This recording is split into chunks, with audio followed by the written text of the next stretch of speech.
Well, now that she goes, we should probably try and make it stop so we can move her in and out of the shop without getting in a wreck. Let's jump right back into her. So with the brakes, there's a couple things we need to address here.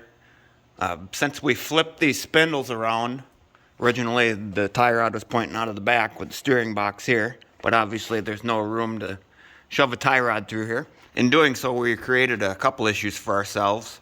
One being the Ackerman angle, which is, I'll put a diagram up here.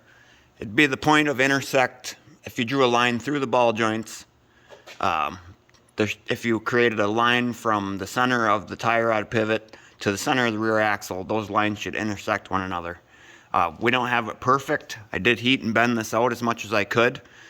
It's not perfect, but it's a lot better than what it was. In doing that, right now I've got clearance here to the brake drum, but when this thing is aired out all the way, this ball joint pivots upward and the corner here digs into the drum.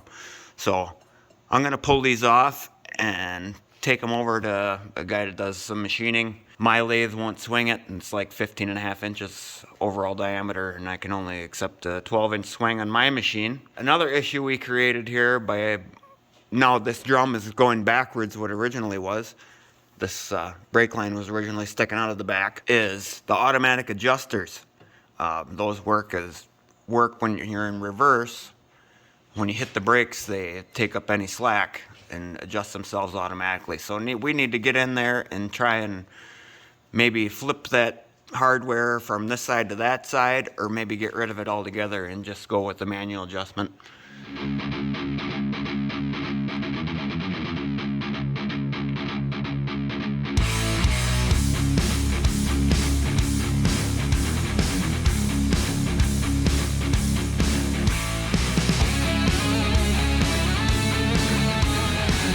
Well, there's a nice little surprise. Everything looks, the shoes look like brand new in here. But here's our adjusting arm. When you hit the brakes, this is supposed to be on the back side. So as it is right now, every time you hit the brakes, it's going to turn the star wheel. And eventually they're going to get so tight that it's not going to roll. So I was thinking maybe we can just grab this bit of stuff here and flip it to the other side of the car. But the more I look at this, I think I'm going to pull the backing plate off and see that they're not drilled the same. This bolt here and these two are what hold the backing plate on. I think I'm going to put it on the other side and just re-drill these two holes. Will end up here and here. I think that's the path of least resistance. That way it gets our brake hose back on the back side here. We can hook it back up where it was. It just sounds like it'll be easier.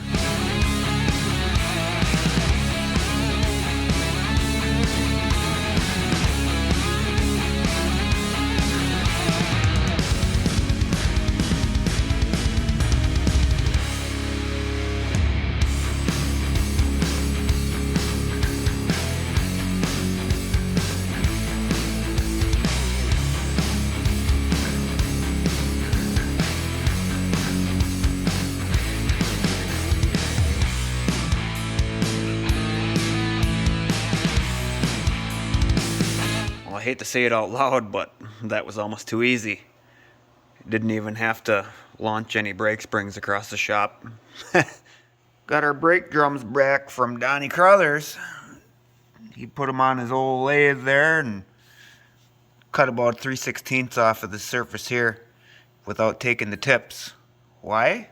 Because they look cool. That's why. I taped the bearings off, and we're gonna pop these in the blast cabinet and clean them up. Well, the next piece of our puzzle is the brake master cylinder. See, I've got a modern one on here. This is off of like a 99 two-wheel drive S10. I got rid of the single piston suicide cylinder because if you lose one brake line, well, then you've got no brakes at all. So we opted for the dual piston style. But we got a little issue here. When you put this on here, you can see it doesn't seat all the way. That's because normally the push rod would be adjustable, but this is not. And if I just screw it down there and force it in, it's gonna drag the brakes all the time. So to remedy that, I had my buddy Chad at crooked iron fab, had them plasma cut that out and mill it to the proper thickness. So that goes on there like that.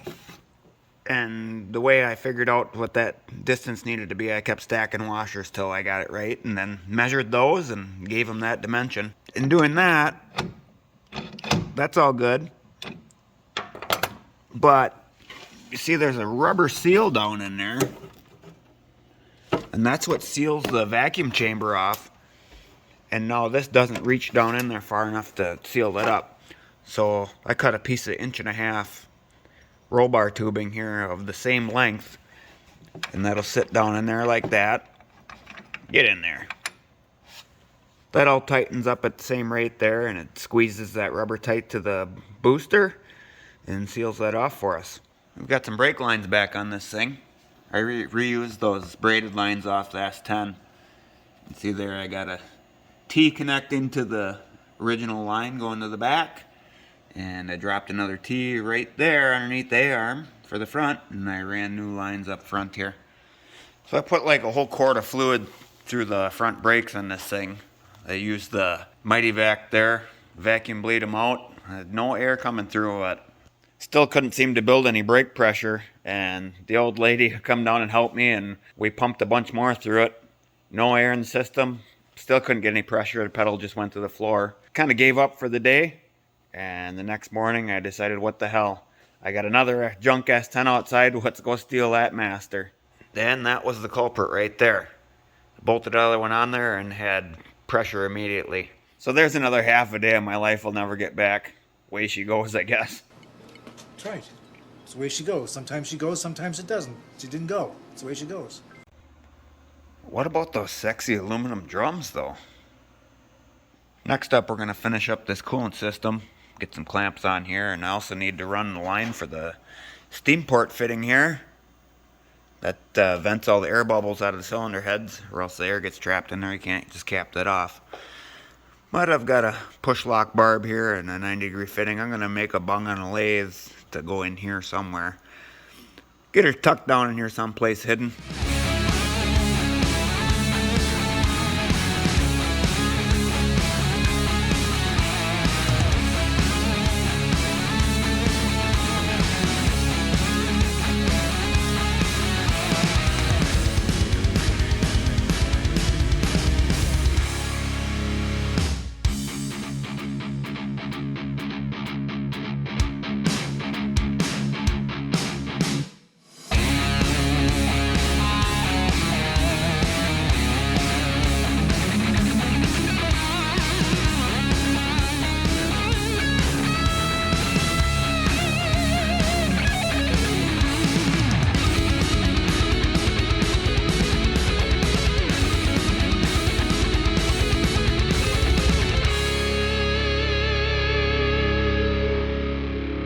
That TIG weld looks like I actually might have known what I was doing.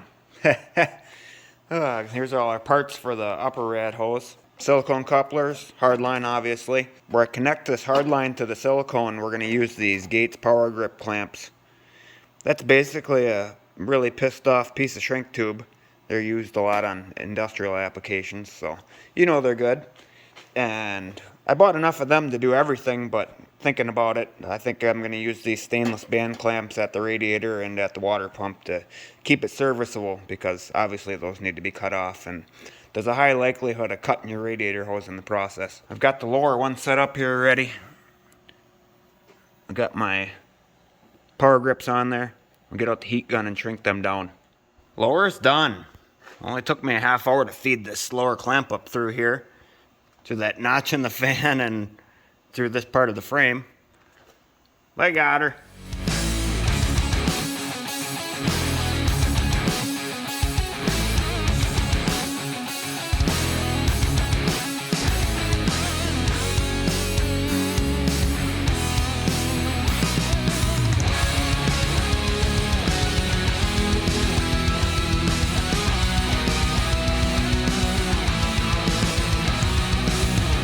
I keep doing more and more work on this thing, but it still looks the same. I guess there's nothing wrong with that, since we're trying to keep it sanitary in the engine bay here. I'm gonna try and get a little bit of exhaust, at least a couple feet on here. so we can move in and out of the shop without it firing directly at the oil pan. We'll go outside and see what we can drum up. Head out to the old tubing van and see what we got for inventory. Everybody's got their own tubing van, right? Oh, all huge stuff. That's all 3-inch up top. We need some 2.5. Stainless.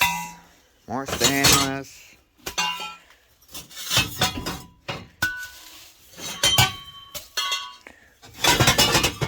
That looks handy.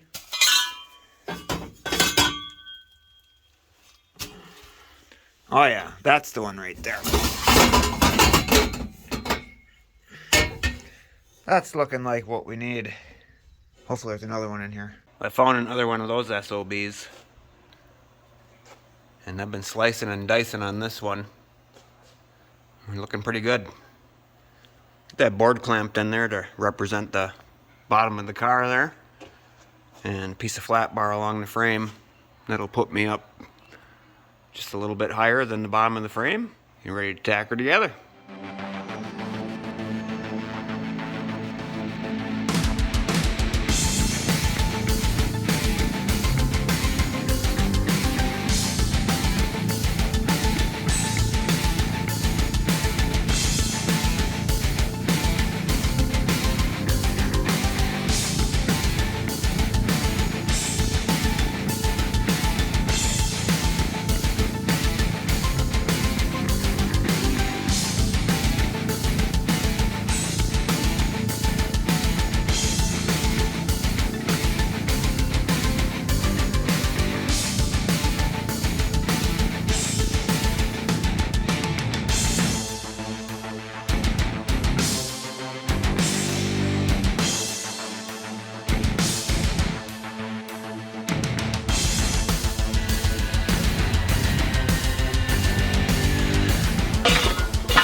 Boy, that makes things interesting back here when you gotta jam a big flat tire up in there when she's aired out. Well, I got, well, about 1 inch of clearance right here is the tightest spot. I think we're good to go there. That muffler I got in there is really close to the bottom of the trunk, but as you can see, I'm pretty limited to space here to jam that through. There's no room right here to shove a pipe through. And that muffler is stainless. That's one of those X-Flow deals. So basically in X-pipes, they got a light coming in from the top. As you can see, all these joints are just tacked. They have all got 3 or 4 good heavy tacks on them. So it doesn't come apart or twist on me. But you're probably saying to yourself, geez, that's going to be a lot of welding. Nope. We're going to pop this off of here, and I'm going to give it to my friend that works at the tube bending facility in town. Yeah, we got one of them. They do charge air piping and all kinds of stuff for Caterpillar, John Deere. Yeah, right in the heart of manufacturing here in central Wisconsin, so there's a few perks to that. So we're going to have him probe that on his high dollar machine and try and recreate this out of stainless. I don't know if we'll just do 409. That's what the muffler is, and that's what that stuff is up front they used. But if they can do 304, you bet we're going to try it. We need to make a joint right here. We'll drop a V-band flange here just for the sake of getting this thing apart. And I am pretty anal about keeping stuff serviceable. We'll do a V-band there and probably in and out of both sides of that muffler. Well, the driveway's getting pretty full of customer projects, so I better do some paying work for a little while here before everybody's mad at me. As always, thanks for watching. See you next time.